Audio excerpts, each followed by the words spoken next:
Thank you, Councilman Sabag. Now for the mayor's report. Councilman Emmanuel and Councilman Sabag are correct. We do have a divided council, and 2013 is an election year in the city of Snellville. So I imagine that it is only going to get worse before it gets better. I had a political science teacher once, Dr. Tallarico, tell me to watch the debates and then turn them off. Don't listen to any of the commentary. Form your own opinion. And so between now and November, I encourage all of you, or citizens here in the city of Snellville, to form your own opinion, not to read the blogs, not to listen to the spin doctors, but to find your own facts and to form your own opinion about what's happening here in the city. I encourage you to get involved in our city government and to run for city council, and most importantly, to come out and vote in November. I'd like to take just a moment to address the Summit Chase dam issue, since everyone else seems to have brought it up. I am a resident of the Summit Chase neighborhood. I do not live on the lake. I can't even see the lake from my home. I've never used the lake. However, the lake has been portrayed on Facebook as being the mayor's lake, and that's why I've recused myself from this vote. It's the mayor is trying to help her lake get fixed, and that's not fair to the people that live in the Summit Chase neighborhood. It's not fair to use me against them. So I will not vote on any of these matters, but I will make sure that the people in that neighborhood are treated fairly, just like any other resident in the city of Snellville should be treated fairly. I would like to thank Councilwoman Diane Kraus and our city manager, Mr. Sanders, and our planning director, Mr. Davis. And the last work session, you heard that they had arranged for a sign tour, and as Councilwoman Kraus said, they went to the Gwinnett the Gwinnett CID area, Gwinnett Place Mall CID. They went to Norcross and to Duluth. I had announced during the last work session that I would be late. I had court that morning, and I think Councilman Sabag said he would be out of town, so he couldn't be there. But none of the other council members showed up for that sign tour, and to me that was embarrassing. So I want to thank Mr. Sanders and Mr. Davis for arranging that and for coordinating with those other cities, and apologize for the outcome of that. But I hope it was beneficial to Councilwoman Kraus, and I appreciate you going on that tour. Now that now that the Martin Luther King Day event is over, I've turned my attention to the Snellville Days Parade. You saw our theme earlier tonight. If anyone is interested in helping with the parade or being a part of the parade, please send me an email. We heard some bad news from Mr. Sanders on Friday. Unfortunately, several members of our new art commission have resigned. We now only have 2 members of the Snellville Art Commission. The other members had prior commitments, had some difficulties. I'm happy to announce that I've talked to 3 people today, all Snellville city residents. Judy Lavelle, who is a homeowner in Summit Chase, and she's a retired school teacher. She is actually a trained actress, and you've probably seen her in several commercials on national television. Shannon Foster, who is a student and vice president of student government at Georgia Gwinnett College and is experienced in event planning, and Lonnie Boynkin, who is part owner of Time to Inspire, have all agreed, if the council will confirm their nominations, to serve on our art commission. So I will be putting their nominations before this council at our next meeting, so that our art commission continue to move forward, and you will continue to see art on the wall in City Hall. Finally, Erica, if I can have the picture.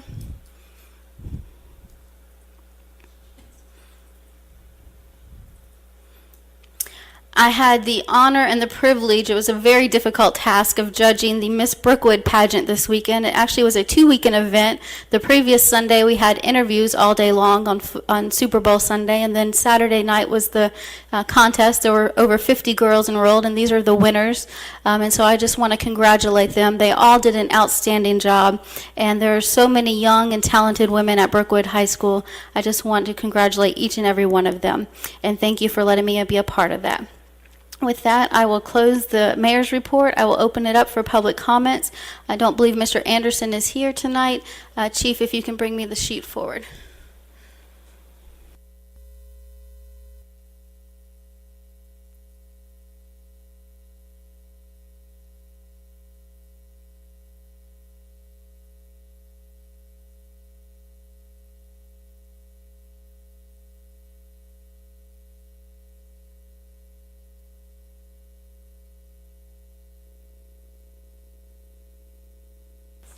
Ms. Sweeney.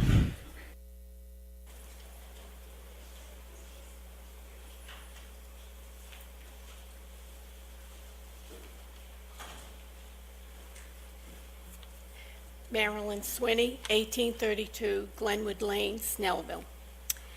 I would like to take a moment and let the mayor and council know how I dispersed the money awarded to me due to the lawsuit. I gave to the Southeast Gwinnett Co-op, King's Cleft, which is a home that a man and wife have 16 special needs children, and they are really amazing, and they're in Wrightsville, Georgia. St. Jude's Children's Hospital, Snellville Police, and the Snellville Veterans Memorial. Okay? Thank you. Ms. Sweeney, did you state your name and record for the address? Did you state your name and record for the address? Okay. Next we have Ms. Kelly. Or Mr. Kelly, I'm sorry, I can't read the first name. Last name Kelly? Going once? Okay. I apologize, Mayor. We just wanted to thank you from Girl Scouts of Atlanta to let you know out of the Snellville troops. We really do appreciate the proclamation and you're honoring us. That really means a lot to the troop. Thank you. Thank you for what you do. You're welcome. Can you please state your address for the record? Loretta Kelly, 3662 Galway Drive, Snellville, Georgia. Thank you. Mr. Lawton.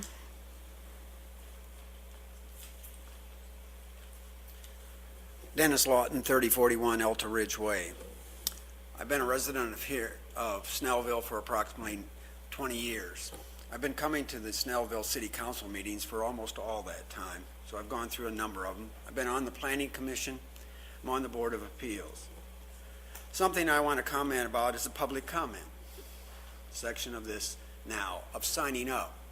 I have found over 20 years being a spontaneous speaker based on what I hear at meetings, not a planned agenda as this promotes.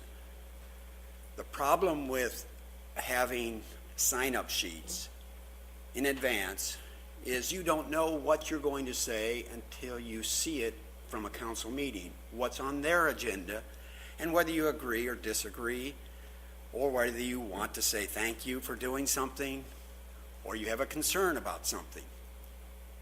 And I would hope that over the 20 years that I've been there, that opportunity has been spontaneous enough that I've spoken out more than maybe somebody else.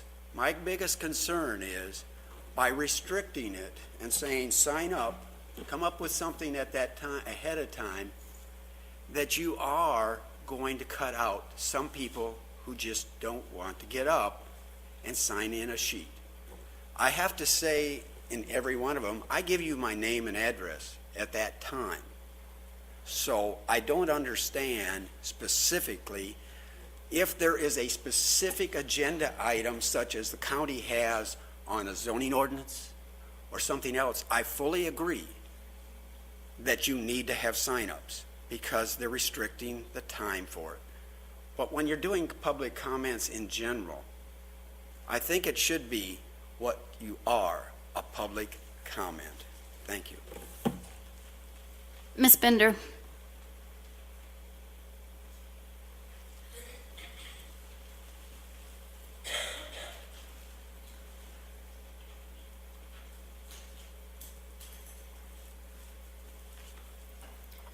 Barbara Bender, 3095 Zermatt Way in Snellville.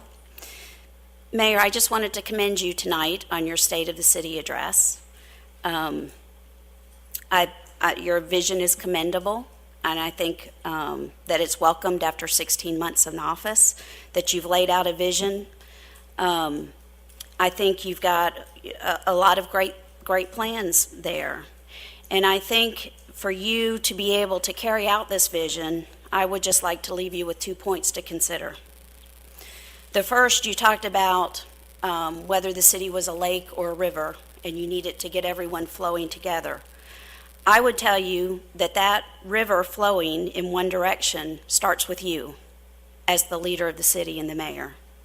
In order to achieve such a grand vision that you've laid out, you're going to have to be able to provide the leadership and the support to build a consensus on this council to move things forward. Secondly, your vision includes a lot of grand plans that I think are fabulous and would be very welcome in the city. The only thing that was missing in the plan, I thought, was how to pay for it and how to sustain it. Without attention focused on true business development, such as a town center or the North Road development overlay that has been shelved, the cost to sustain these type projects are going to fall on the residential taxpayers of the city. So I think in order to achieve a lot of these great plans in the vision, you're going to need to also at the same time support true business development and true economic development here within the city.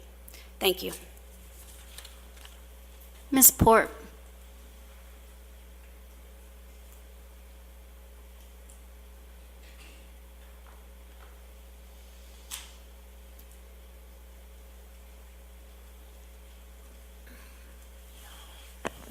Pat Port, 1247 Summit Chase Drive, Snellville, Georgia. I had not planned to speak tonight, but since a resolution was brought forth, I feel that as the president of Summit Chase Homeowners Association, I need to come forth and probably clarify a few points to those of you in the audience. And for that, I mean for any citizen of Snellville.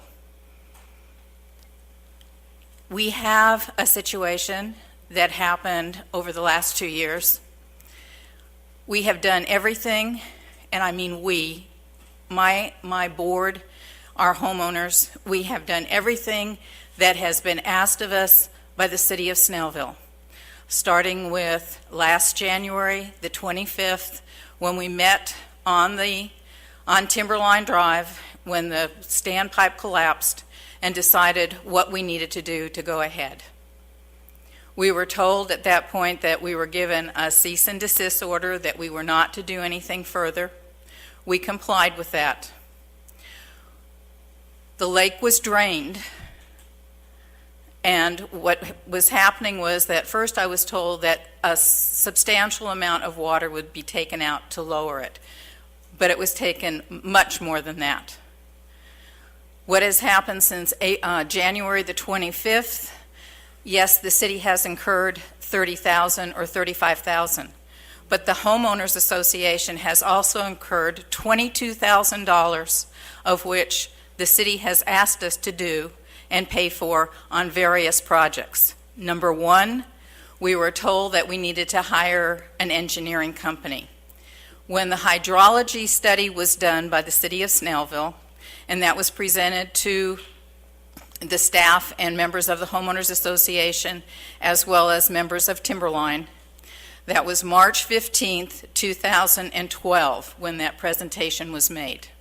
At that time, Clark, Patterson, and Lee made the presentation. Rich Edinger did a report. That was an $18,000 report.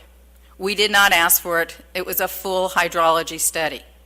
The city did allow us to use that study and give it to an engineering company because we were told we had to hire our own engineering company. We went through 11 engineering firms, and only 5 would reply to us. We went through the bidding process, and the reason I'm saying this is that apparently on Monday there's supposed to be another whole series of this again. So from March the 15th until approximately May 15th, we went through the 11 engineering firms. We found 5 that would respond to us. We put out proposals. They returned the proposals. We had them reviewed. We had Dan McGill, who is our consulting engineer. He is with the Safe Dams Project with the state of Georgia. We use him as our outside consultant. He helped us look at those 5 engineering companies. And our 3 criteria were, One, that whoever we hired had to be a safe dam qualified engineering company with a safe dam engineer on staff. And the reason for that is because of the upper dam, which is considered a Category 1 dam. And the reason I'm saying all this is that we have been very diligent in what we have done. I don't want anyone to think that we have not done what we were asked to do. We looked at the second criteria was that we had a limited budget. We had budgeted $12,500 for the repair of the standpipe. We used that money because that's what we would have to pay for an engineering report. So we went through and we eliminated all of the 5 except for 2. And we brought it down to one company, and that was Carter Engineering. And the reason they were selected is because Brian Kimsey is a certified safe dam engineer. So is his company. So we knew that we would work with someone who's qualified. And he had a bid of $12,500, which fit within our budget, to do a hydrology study based on the one that was done by Clark, Patterson, and Lee. We met with John Davis numerous times. We had the cease to desist was lifted. Then we had to wait we took in our proposal. We had to wait for Edinger to review it. That took another 6 weeks, and it has been one thing after another since that time. We then were given permission to go out for bid. So again, we went out for bid for a contracting company to do the work. We put out 5 bids, and we received 3. And those 3 ranged in price from $85,500 to $97,000. So we took the $85,500 as our bid, and we were going ahead with that, when at that point we had meetings with the city to find out if the city was going to be able to take care of the pipe under the road. And the pipe under the road is the one that was going to be slip-lined, and that's where this has stymied. Whether who is going to take care of the pipe under the road for $30,000 or $37,000 or whatever the amount is. When we had a meeting, the last meeting I believe was in September or October, when we met, it was in October I believe, with Butch, who was brought on board. At that time he presented a bid of $97,700 and some odd dollars, which was additional $10,000 over. At that point we had to go before our membership and tell our members what was going on, because it's been over a year now since the water has gone down. Since that time we've had a fish kill, which was an additional $1,000. We've had to take care of the dead fish. We had a young boy who was stuck up to his arms in the mud. We've had the land cleared. We've had as much as we could on the one side without having tractors and the equipment of the landscaping people getting stuck in the mud. We've put up the tape. We've called every time the dam or the water has gone down. I've worked with Butch and I've worked with John Davis.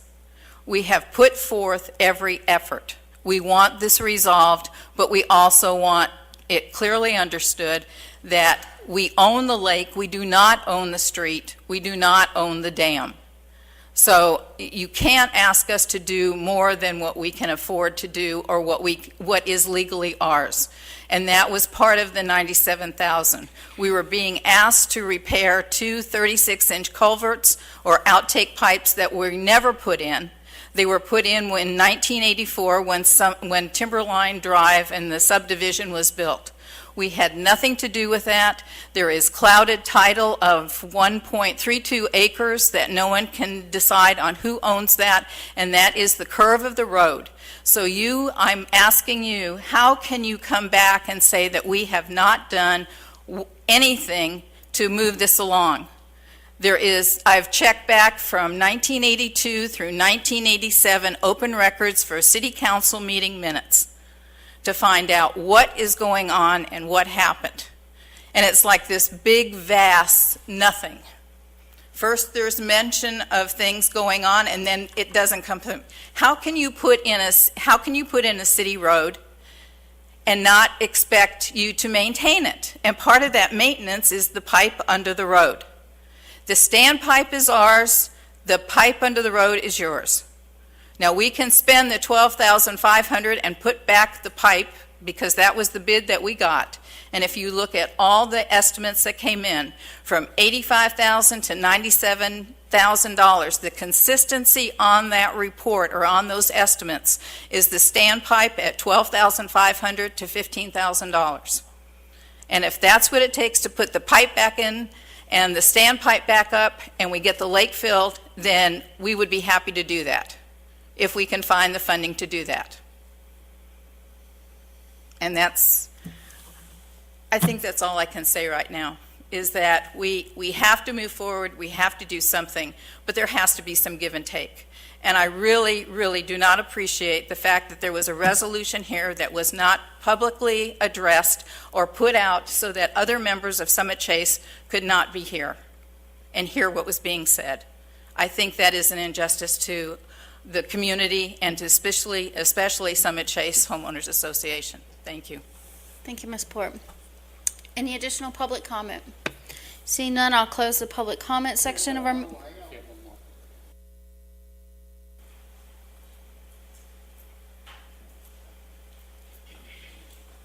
Hello, my name is Todd Warner. I live at 3144 Turf Terrace, Snellville, Georgia 30078, and I hadn't planned on talking tonight, but I wanted to expound on what Dennis Lawton had said earlier. I believe last time I came to the meeting, I spoke about the new policy of having to sign up and having the chair decide who speaks in what order. And I said that that was not a good policy. It did not follow the tenets of clear and open government and communication. Sitting out here tonight, I realized something. You are all our employees. And as such, periodically, you need to hear from us. Sometimes that will take place via email, phone calls. Sometimes we'll come to public meetings, and we will want to respond to the comments not only that you've made, but also that each other have made. The city manager was kind enough to pass along to me the reason, supposedly, that we're now doing this. Under section 2.53, public participation, it says public comments. The final agenda item of the city council meeting shall be reserved for comments from the public. Each member of the public who wishes to address the city council must submit his name, address, and the topic of his comment to the city clerk prior to making such comments. Such individual will be allowed 5 minutes to make comments, and such comments must be limited to the chosen topic. These limits can be waived by a majority vote of the city council. Although that is a nice outline, it's not very clear. It certainly doesn't say that we have to write things down. As Mr. Lawton said, for as long as I've been involved in the city of Snellville, which has been going on a decade now, coming to meetings, we've never had to sign up.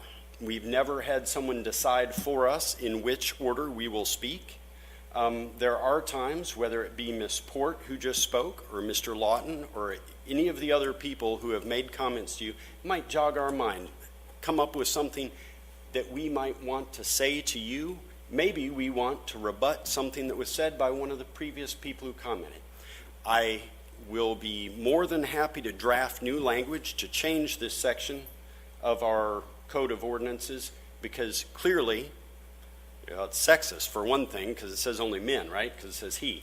But clearly, it needs to be delineated better. If there is a policy that we now have to sign up, and the chair will decide in which order the speakers will come forth to pontificate, then that should be a motion and resolution by the council, not a reinterpretation of a poorly worded city document.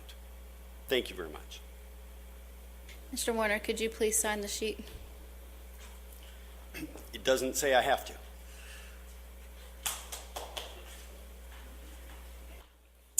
With that, during the public hearing of the mayor and city council of Snellville, Georgia, Mayor Couts announced that certain matters should be discussed in a closed session of the meeting and asked council to advise the city with respect to closing the meeting.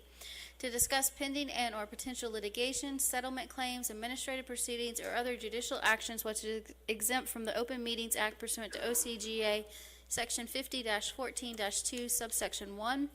To authorize negotiations to purchase, dispose of, or lease property, authorize the ordering of an appraisal related to the acquisition or disposal of real estate, enter into a contract to purchase, dispose of, or lease property subject to approval and a subsequent public vote, or enter into an option to purchase, dispose of, or lease real estate subject to approval and subsequent public vote, which is excluded from the Open Meetings Act pursuant to Section 50-14-3, B1C. Upon a motion of council member, seconded by council member, the meeting was closed with the following council members and the mayor present and voting. Mayor Couts, yes. Councilman Emmanuel. Yes. Councilman Howard. Yes. Councilwoman Kraus. Yes. Councilman Sabag. Yes. Mayor Pro Tem Witz. Yes. With that, I don't expect any action coming from this executive session. We will stand in recess for 5 minutes and reconvene in the conference room. Thank you all for coming out tonight.